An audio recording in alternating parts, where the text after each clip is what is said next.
Welcome to Something to Talk About from the Bainbridge Island Senior Community Center. This regular program is sponsored by Fieldstone Communities of Bainbridge Island, which offers innovative and compassionate care at their Rolling Bay location.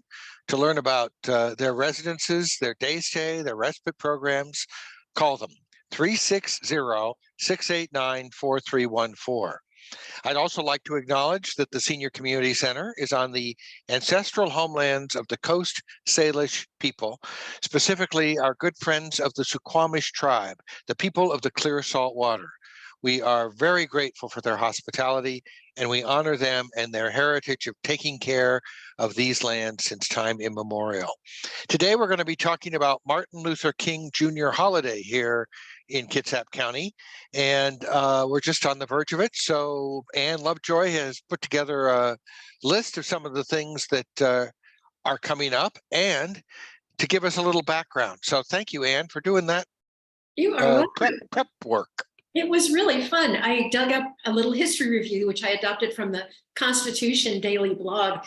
And it was so interesting because as I was reading this stuff, I started remembering a lot of it, but I hadn't put it all together in my head quite the way it came out like this. So the fight to make the Martin Luther King Jr. birthday a holiday took about 32 years, a lot of campaigning and guest appearances, including Stevie Wonder, Ted Kennedy, and the National Football League. Who remembers that? King's birthday was finally approved as a federal holiday in 1983, and all 50 states made it a state government holiday by 2000. So that was about 20 years that it took for that to happen. Officially, Martin Luther King Jr. was born on January 15th, 1929 in Atlanta, but the King holiday, as you know, is marked every year on the third Monday in January. And the King Center in Atlanta has a very detailed chronology of how the efforts, which started shortly after King's death in 1968, paid off in the long run, but it was not an easy task for holiday supporters who had to push really hard in Congress to get the federal holiday created. After that, a second battle took place to get the individual states to also recognize the holiday, with often, I would say, really emotional disagreements in two particular states. Today, the King holiday serves multiple purposes. It honors the total legacy of King and focuses on the issue of civil rights, highlights the use of nonviolence to promote change, calls people to public service, calling in instead of calling out. That movement's been really gaining strength in the recent years. The struggle to get the holiday recognized reflects all these things, along with some other kind of interesting twists and turns along the way. So Representative John Conyers introduced the first motion to make King's birthday a federal holiday in 1968, just 4 days after King's assassination in Memphis. It took another 11 years for the federal holiday to come up for a vote on the House of Representatives floor in 1979. The bill needed a 2/3 majority to pass, but fell 5 votes short with a 252 to 133 count, despite a strong organizational effort from the King Center and support from Congress members and President Jimmy Carter. So the holiday supporters regrouped and intensified their efforts. And musician Stevie Wonder helped in 1981 by releasing the song Happy Birthday to promote the holiday, which he would later sing at the Martin Luther King Jr. Memorial dedication in 2011. I'm sure some of you remember that. The King Center kept up its efforts organizing the March on Washington that included an estimated 500,000 people. And then Coretta Scott King, along with Stevie Wonder, presented a petition signed by 6 million people to House Leader Tip O'Neill. So the House took up the bill in 1983 and passed by 53 votes this time. Democrats O'Neill and Jim Wright, along with Republicans Jack Kemp and Newt Gingrich, gave speeches supporting the King holiday. But getting the bill passed in the Senate was actually pretty contentious too. Senator Jesse Helms, remember, of North Carolina, openly opposed it. At first, he introduced a filibuster, and then he presented a 400-page file that accused Dr. King of being a communist. So Senator Ted Kennedy, this is like as the world turns, right? Senator Ted Kennedy criticized Helms, and Senator Daniel Moynihan called the document a piece of filth and threw it down on the Senate floor in a very dramatic, highly publicized moment. Despite Helms, the bill passed the Senate by 12 votes. Even South Carolina Senator Strom Thurmond voted in favor of the King holiday in the end. And I remember that being incredibly contentious and amazing, somewhat similar to the things that go on today, right? So President Ronald Reagan signed the bill in November 1983, and the first federal King holiday was celebrated in 1986. But it took quite a bit longer for all 50 states to adopt the holiday. By 1986, 17 states had already adopted it, but there was strong resistance in Arizona to passing a state holiday. The fight between state legislators came to a head when the King holiday was put up for an Arizona voter referendum in November 1990. And at that point, entertainers had started boycotting the state in protest, as we saw in recent years in some of the states where some hate legislation was being proposed. Even the National Football League threatened to move the 1993 Super Bowl from Tempe, Arizona, if the holiday was defeated at the polls. Do you remember that? I do. The King holiday lost in a two-part voter referendum, and then NFL made good on its threat, taking the Super Bowl to Southern California, costing the state about $500 million in revenue. So 2 years later, the Arizona voters approved the King holiday. And that wasn't the only one. There was also a fight in South Carolina.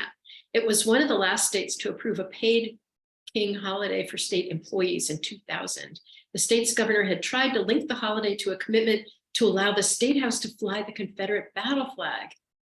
That really didn't go so well, but instead he finally signed a bill that approved the King holiday along with the Confederate Memorial Day, still celebrated in May. So now when we come together on the third Monday of every January to celebrate the life and work of Dr. Martin Luther King Jr., we can also remember the work that led us to this place of celebration. The impact of Dr. King's work and his commitment to creating lasting change and equity here in the United States has really been profound, yet the progress made clearly shows how much of the mountain remains to be scaled in our climb upwards toward racial and social justice. So this day is not simply a look back, remembering the past, but it's a day to actively help in building the future that King so boldly envisioned.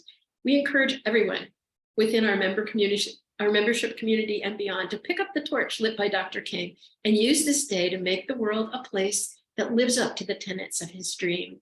Together, we can nurture the beautiful community envisioned in Dr. King's powerful dream. So there's, right? Well, and for those of us who've been reading Stamped, it's like it's the same story all over again. It's like it's a fight every inch of the way. And then in the rearview mirror, it looks like, oh no, it was not a big deal, but it is. It is, and it is, and it was, and it will be, and yeah, that's the thing that's so easy to forget when, now something becomes established, like, okay, it's a holiday, and a lot of people who are younger maybe don't know all the steps that were part of this process. But I just think it's important to remember now and then how much work went into this day, this upcoming day, and how much it needs to be upheld to make sure that it stays vital. I think that's important. And there's a few things we can do to act in honor of Martin Luther King Jr. Day. And one of them is definitely advocate for voting rights. That is more important than ever. Contact your senators. You can learn more from the League of Women Voters, the National Urban League, the National Action Network. There's a lot of places where there's that kind of information, which is, helps us really figure out how to connect with, for instance, going to the high school and signing up young people to be voting when they're turning 18. That's been a big piece. But there's even a number of older people, who don't necessarily vote. They may be registered, but they don't always vote. So getting the vote out is really an important thing. Also, and if somebody moves here, you can say, have you re-registered? Have you moved your registration? Because we often have a lot of folks new to the island who show up at the senior center. Well, that's a really good point. And they may come from somewhere else, even within the state. They still have to register again to be registered here in the 23rd district. So yeah, maybe we should do a little thing every year about, are you registered and who can you help get registered? That'd be great. And there's lots of opportunities to volunteer for the Martin Luther King Day of Service. And I'll talk about some of those a little bit later on, including Habitat for Humanity has a couple projects. Bainbridge Parks and Rec is doing a big cleanup of Blakely Harbor and some things like that again are kind of signing up to make this world a little bit better. You can also, of course, donate to support the efforts of the King Center, which was founded by Coretta Scott King. And they offered resources and programs that are mostly centered around nonviolence education training. but there's stuff about voting registration and things like that on their website too. So that's always a good resource. And then, of course, supporting organizations that focus on social and racial justice, such as Bainbridge Island's Race Equity Advisory Committee, the school district's Multicultural Advisory Committee, which, I mean, it's not a committee, it's a Council. Lordy, which they pointed out when we did that great program on Monday, the council, and both Bainbridge Island and Kitsap districts of ERACE, which is Equity, Race, and Community Engagement, which were founded by Akuye Karen Vargas. And also, Akuye has founded the Living Arts Cultural Heritage Project and Living Life Leadership Programs, which are like both youth and teen mentorship organizations. And she does those like on the island and in Kitsap County, which is amazing. And Martin Luther King said, if I cannot do great things, I can do small things in a great way. And I kind of love that, right? We can't all just change the world, but we can all do a little something. Yeah, it's and we can do a little something today and worry about whether we're going to do a big something tomorrow, rather than waiting until we're ready to do a big something. Exactly. And I do know that there's, you know, in Kitsap this weekend, it's basically a weekend full of activities. In fact, getting started even later today. That's right. Like the first thing on my schedule here is tonight, this evening, Kitsap Erase Coalition and community partners are holding a celebration of the life and legacy of Dr. Martin Luther King Jr. at the art museum, the Bema Art Museum, and it's called Move and Be Moved. And it, unfortunately, let's see. I just lost the whole thing with. Oh, I took away your screen? You did. Let's see if I can. Okay, because this is the events that are coming up. This is the Move and Be Moved Social Justice, which starts this evening. There's a classroom printing session. We'll get a poster about that in a little bit with Amos Kennedy. And so what time does the Move and Be Moved program start? You probably know that from memory. Yeah, the Social Justice Social is tonight from 6 to 9 p.m. at the Bainbridge Island Art Museum. And what happens there is like a community gathering for all kinds of sharing resources and strategies. And then they said camaraderie and joy, all in service of realizing Dr. King's vision of the beloved community, striving for justice. There's no cost. It's going to be an amazing event. There'll be dancing from 8 to 9 if you're into that. It'll fill the first floor of Bema with multiple spaces dedicated to a variety of opportunities for connection and inspiration. So all kinds of groups and organizations are going to share resources and offer information on how to come together alongside their social justice endeavor, including us. So there'll be a table with the Bainbridge Island Senior Community Center sharing space with the Queer Elder Family Group. There'll be Transfriending Group and Rainbow Coalition. There'll be a ton of groups there, which will be really awesome. And there'll be lots of like interactive fun ways for attendees to explore and connect. So there'll be a smaller living room space for conversations to have deeper discussion about relevant topics. And there'll be music and a big open floor for dancing. There's also going to be some awesome food from Aunt Dolly's West African food truck, which if you remember that from earlier events we've had, is really, really delicious. And Bema will be selling wine and beer, and then other kinds of soft drinks and cookies will be available for free. And that is going to be a really beautiful event tonight. So if you've put your dancing shoes on and come and boogie. There's going to be some indoor and outdoor stuff. So they're inviting masks. And I think for indoor spaces, that's probably a really great idea. That piece for everybody this evening is going to be a great kickoff. And then tomorrow, Saturday, January 14th, from 11 to 4, there's the printmaking workshop with Amos Kennedy, a Detroit-based printmaker and book artist whose posters comment on society and politics and invite questions around race, equality, and what it means to be an artist. His work, if you've seen it, is very fun and upbeat. It's optimistic, hopeful, and humorous. He uses quotes and proverbs and all kinds of stuff. And the workshop will be kind of a gathering to observe and connect and learn from watching and talking with each other. So anyone can drop in anytime between 11 and 4 in the classroom, and they'll They'll crowd manage if it gets too busy. They're hoping people will mask, but it's not required. But you'll be witness to community groups making meaningful letterpress posters and the generosity of spirit and experience that Amos Kennedy brings to everything he does. So that is pretty great. And then there'll be a talk at 6:30, which is also open. That you might want to call in and see if you need a registration for that. If it's, I'm not sure how full it is, but that he's really a good speaker, and that will be a really lively talk. So tomorrow, anytime between 11 and 4, and then that talk at 6:30 too. Yeah, he's an amazing force of nature. He's just got a great attitude of joy and inclusion, as well as sort of positive protest. Yeah, and art as social justice can be not always super hopeful and bright, but his is really positive and realistic too. I mean, and it's really inspiring, I think. And I'd love to see people bring grandkids to that or bring family members, because it's an all age thing. And he'll be working particularly with some younger people. And I'd love to see that be like a multi-generational art as activism project. That'd be cool. And then Sunday, January 15th, from between 10 and 7, there's going to be an all-day community celebration, again, sponsored at the Art Museum. They're going to have this big program of speakers, art, music, demonstrations, activity, a lot of it put together by younger people. So there's a big contribution from young people in terms of art, music, poetry, dance, some speeches, some really interesting conversations. And that's also free and open to everybody. So Sunday, if you have a chance, even that's also drop in, so you can come and go with that. But another great opportunity for family engagement, because it's the kind of thing where there'll be other kids playing music and singing and dancing and making speeches, which I think is pretty engaging for kids to hear and see.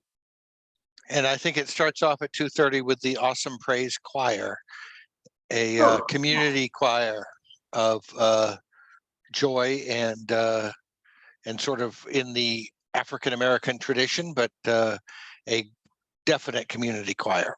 Right. The earlier in the day, between 10 and 3, there's other programs and stuff. So those are the drop-in things. You can go at any time during between 10 and 7, and you'll find something to engage with. But yeah, the actual program, concentrated program, starts at 3. 2:30 it says on here, but close enough. It was sort of hilarious. It's been going back and forth and back and forth. What time? I don't know. Blah, blah, blah. And I think a lot of those last minute things are just getting kind of finalized now, but they got it.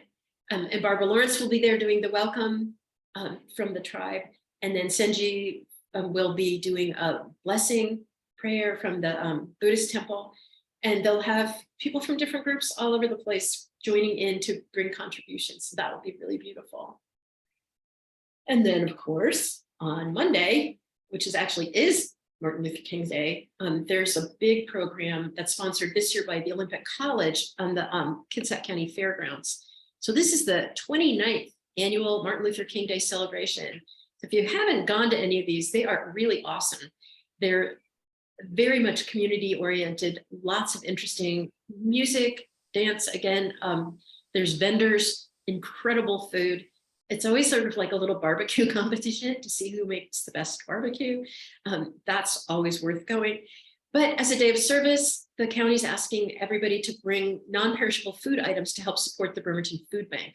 So there's that possibility too. But the program this year is, it's in the President's Hall, and the theme is We See You, Truth, Light, and Hope. So in partnership with Ebenezer AME Church, which is African Methodist Episcopal Church, the Kitsap County Board of Commissioners, City of Bremerton, and BKAT, which is the local television station. It will they're going to feature guest speakers and music, vendors, and more, as I said. And again, you can bring food, like canned or packaged food, and that's non-perishable to help build the food banks. That starts at 10 o'clock on Monday. And Islanders, Kimi and senior center members, Kimi Kinoshida, Rebecca Kim, Sharon Osborne, and Robin Hunt will be singing. with the Martin Luther King Community Choir again. And Bainbridge Mayor Joe Dietz will be bringing greetings from the island as well.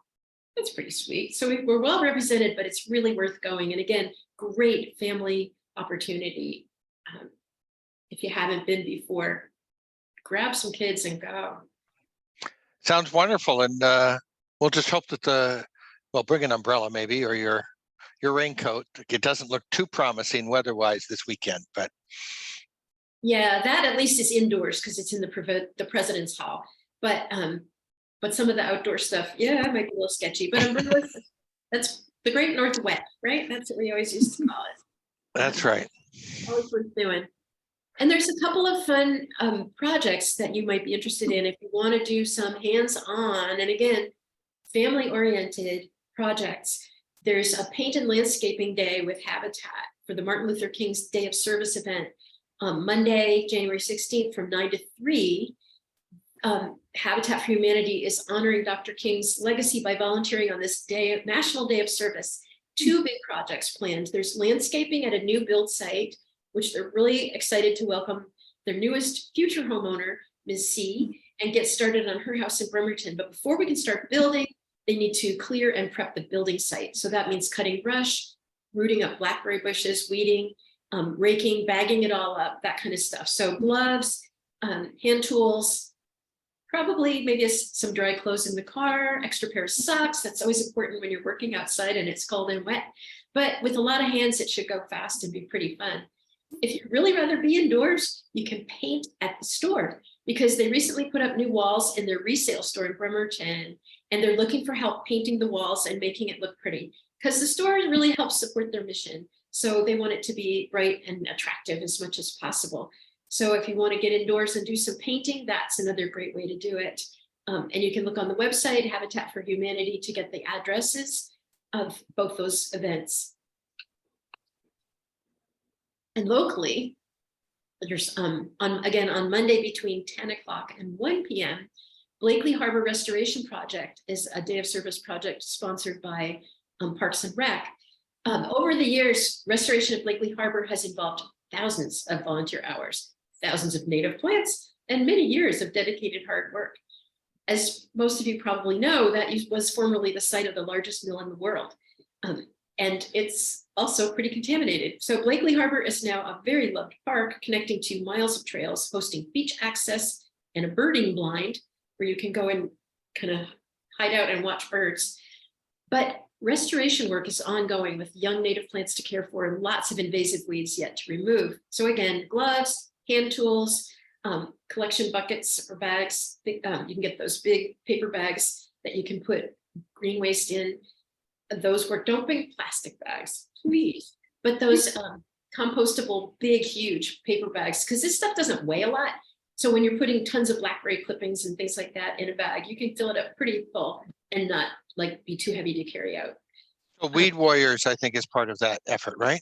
Yeah, they're going to be there too. There'll be lots of volunteers coming together to help kind of direct it and stuff. But it's been 3 years since it was an annual cleanup, but it's been 3 years. So there's a lot more weeds than there have been in the past. Oh, well, in the past, more recent. In the recent past, right. In the past, it was a huge mess. But Parks is partnering with the Blakely Harbor Parks Neighborhood, Island Wood, and Sustainable Bainbridge, Trails Foundation. And so that group of people are going to be, and they're going to have all kinds of projects. Like you can also, if you don't want to just weed, because that's boring, you could be planting native wildflowers or mulching young plants. But if you don't mind weeding, there's like ivy, of course, there's always ivy, blackberries, and spurge laurel, which is actually a really beautiful plant. And it's a shame that it's really badly invasive. It's actually in the Daphne family, smells fabulous in the winter. It's really pretty, but I'm sorry, it's too successful. And that's kind of what happens when something like blackberries, right? Native blackberries are not invasive, but the Himalayan blackberries are ridiculous. And they have like old growth fat stems. So I even take a handsaw sometimes and a little pick or a mattock, because once you cut them down, you can, when the soil is open like this, when it's been so wet, you can like use your pick or mattock or even a step weeder, get it under there and step in and pull a lot of the roots out. And that's what really needs to happen. Cutting is not really enough. But So park staff and community partners will be on hand, the weed warriors, to share how it all works and provide some tools. And they'll have hot drinks to warm you up. Wonderful. It is wonderful. I love stuff like that. And it's much more fun to do things like that with a whole bunch of people than all by yourself in the rain. Ask me how I know this. But it is. And again, it's the kind of thing, if you have sulky teenagers, give them a mattock and or a machete and let them go, and they'll be happy clams, like whacking the crap out of something. It's wonderful, Yeah. Right? Community participation. And there's one more thing that's going to be Saturday, January 19th. The Bremerton Downtown Library between 1 and 2 is going to have a Celebrate the Legacy of Dr. King through immersive youth-led discussions and activities, again with Akuye Karen Vargas and her Living Life, Leadership, and Living Arts Cultural Heritage students and their collections of material that help shape nonviolence in their community. So it's for teens and families. Take a grandkid. It's a free program. Registration is not required, and again, that's the Saturday, January 19th. So that's a week away at the Bremerton Downtown Library. Really a great youth-led program that would be wonderful to share with your family. Well, I want to thank you for that comprehensive look, and I'm going to make sure that this gets out on the emails and the web too. Is there something you want to add? There's one more very important thing, Reed, and I can't believe that, we didn't say it first, but there's all this other cool stuff. So Monday, January 23rd and Monday, January 30th, both at 1:30, we are going to start up our stamped book clubs. And, we are going to hold this series of discussions online and in person, hybrids, about racism in our country and community, looking at it with a historical perspective. But the book we're reading, as many of you probably know, is a young adult take on Ibram X. Kendi's book, Stamped from the Beginning. This is called Stamped Racism, Anti-Racism, and You by Jason Reynolds, who is a very dynamic, very personable, wonderful, exciting writer for teens, young adults. So it's a book they're using at the high school and in the middle school. And this is a great family read. For a preview, you can take a look at our Something to Talk About program that's on the website, where we offer a preview of the discussions. You can check out at the front desk to get a copy of the book. We still have some copies. We bought 100 and took some up to the library for the book clubs. I think they're all gone now. I was just checking. We still have a few at the senior center, so stop in and pick one up. We also, I think, have a few links to the audiobook. Is that right, Reed? That's correct. Yeah, you just need to ask me by email or call me or whatever, and we'll send you the information to download it. You need to download a little app for a Libra FM, and then you can play it. But it's a free download. And it's a fantastic audiobook. It's about 4 hours. And I was listening to it while I was knitting, and I just kept laughing. It was so, he starts off by saying, this is not a history book. And then he's like, well, okay, it is a history book, but it's not like the history books you've had before. And that's really true. And my grandkids were playing around, and they started listening too and got kind of involved in the whole conversation. There is another version of this. There's like an adult version. This is the young adult version. There's actually a kids version as well. That's for kids in primary school. The library has a number of copies of that too. So if you want to make it a family read, that'd be great.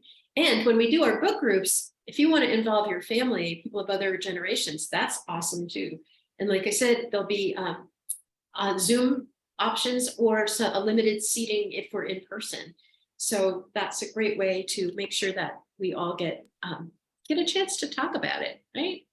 Yeah, and it is, as you say, we're going to take it in kind of chunks. We're going to start out, I think, by at least starting our discussion on the 23rd about the origins of racism, where that there is a first racist, and that the founders of what we now call the United States focused a lot on that view, that creation of a racist ideology that put white people over black people for particular reasons, and how that kind of continues to resonate. And I think when you were talking earlier about the challenges around the Martin Luther King Jr. holiday, getting it created, and about the idea that I think you said South Carolina, they created a Confederate Memorial Day to balance out the idea that we should honor Dr. King. Shows that, too, right? pardon me? You got your day of love and peace. You got your day of hatred and anxiety. So it shows that there's, stamped from the beginning, as Ibram said. But I would really encourage you to take a look at it, because a lot of books on racism are hard reads. I would say that. And this one is not like it's light and fluffy, but it's not in any way accusatory. It's really factual, and it makes it much less churning. I'm going to say, I mean, it is gut wrenching in a lot of ways when you realize all the stuff that's been going on. It still is, but it is not an accusatory book. Can I say that? And it's really beautifully done. And there are 5 main sections. So each book group will sort of loosely start off with some points that are raised in each, like the first one will address some of the points raised in the first section, for instance, and we'll talk around those.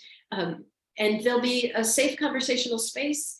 We will not have crosstalk, but we will have a conversation. And there's a difference, and we'll talk about what that is. Anna did a great presentation, so it really needs to be spread. Well, thanks. Yeah, it was fun because there's stuff that of course I lived through all this stuff, but I'd forgotten some of the pieces. And as I was researching, just like, oh yeah, I remember that. And that was kind of funny, and that was awful, right? There were just so many, it really was like a soap opera.